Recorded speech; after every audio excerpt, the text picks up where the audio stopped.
The JW Marriott brand has opened a new luxury safari lodge in the Masai Mara Reserve in Kenya. The lodge includes community programs intertwined with the guest experience.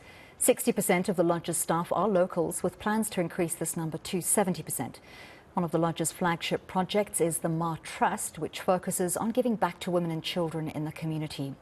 Fairman Muhingi, the Masai Mara Lodge manager, joins us now for more. Mr. Muhingi, thank you so much for your time here on Newsnight. Now, you describe the JW Marriott Masai Mara Lodge as an elegant retreat.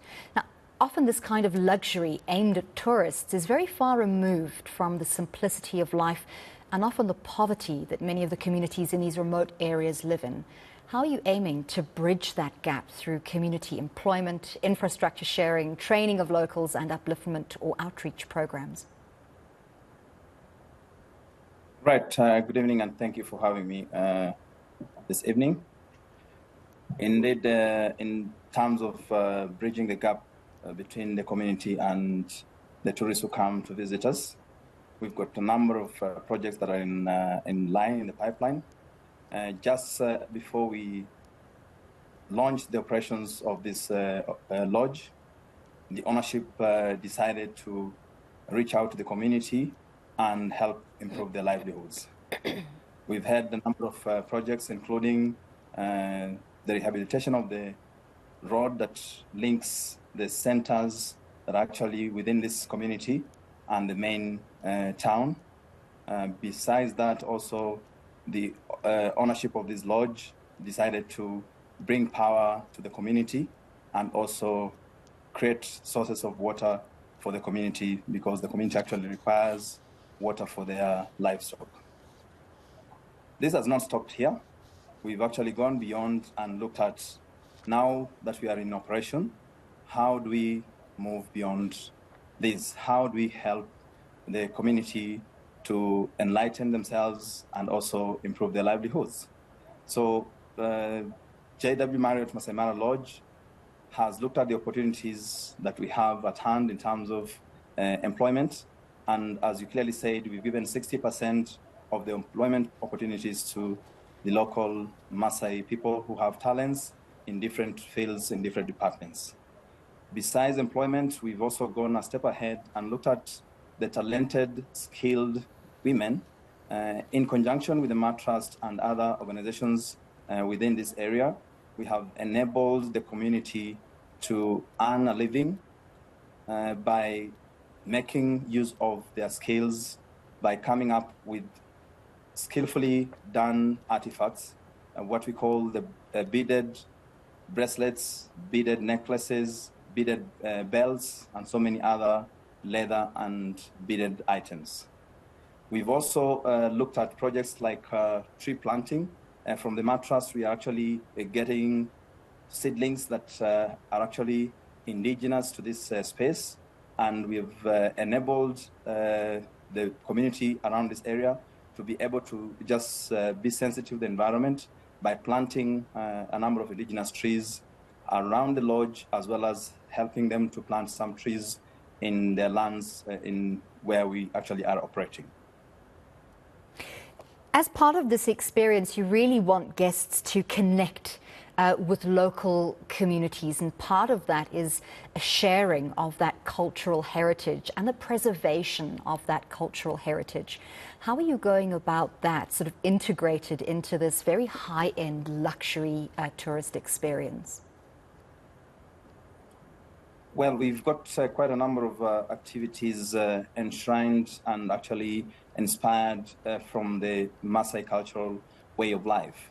Right from the property at the lodge, we've got actually our beautiful campfire experience sitting on the deck under our fig tree, around which the guests will be able to communally sit together and be able to enjoy live entertainment from the local Masai warriors. So these Masai warriors are actually partly employees at the lodge, and they also go a step ahead and entertain our guests. Besides the entertainment around the campfire and also the storytelling into the Masai culture, we've also given the guests an opportunity to be able to go out in the fields with the warriors and be able to learn how to make bows and arrows, to be able to throw spears during their leisure time while here at the property.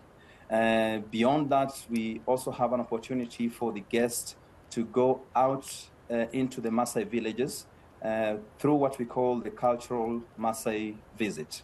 So in the Maasai villages, the guests will be able to go up close and candid with the Maasai culture and actually learn about how the Maasai people live. They get to learn how to make simple things like fire without a matchstick. They'll get to understand how the Maasai community lives, where they get their food from, and how they live communally as a community. It sounds absolutely captivating, but of course all of this has to happen in a sustainable way. And conservation is of course a key focal point of any safari retreat. So what is your approach to water and waste management, and then taking that a step further to making those sustainable practices accessible to the communities? Right. First, in terms of water management, water is a resource that we all require as humans.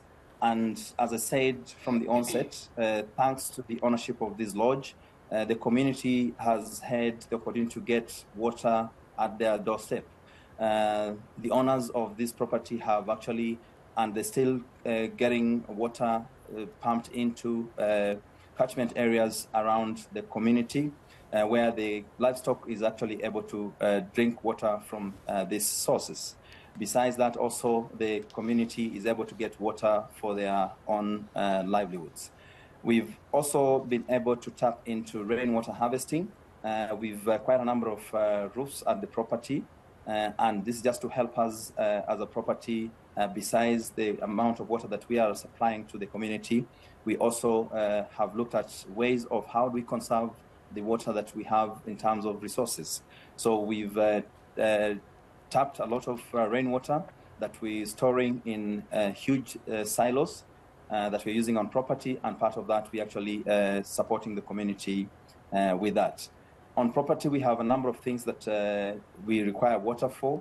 Among them will be the jacuzzis that are on the deck, which of course from a luxury standpoint gives the guests an opportunity to enjoy a lovely moment on the comfort of the deck, and that water is actually utilized to irrigate the grass and the trees around the property. So in all those ways, we are actually able to conserve water and also support the community with their water needs. Besides that, we also have the waste. So in terms of waste, JW Marriott Masai Mara Lodge, as is in all the JW properties, has the iconic JW garden. And this garden is actually an organic garden from which we get our leafy greens. So the waste we're getting from the kitchen is actually decomposed, and it's making a manure that we're utilizing in the garden to just ensure that our vegetables are actually growing, and the cycles continues from there. So whatever else is coming out from that in the system will be possibly glassware, the broken glasses and all that, which we'll want to recycle into recycled glass in conjunction with the corporations like the Kitengela Glass, where they'll either cut the wine bottles into glasses, also recycle the glasses into other beautiful artifacts that will either be used at the property or also sold out there. It sounds like an absolutely breathtaking retreat, and what better way to enjoy it than with peace of mind than knowing that it's all done sustainably and with the buy-in from the local community. Thank you so much for your insights and for speaking to us. That was Fairman Muhingi, the lodge manager from the Masai Mara Lodge, and that's the JW Marriott Masai Mara Lodge.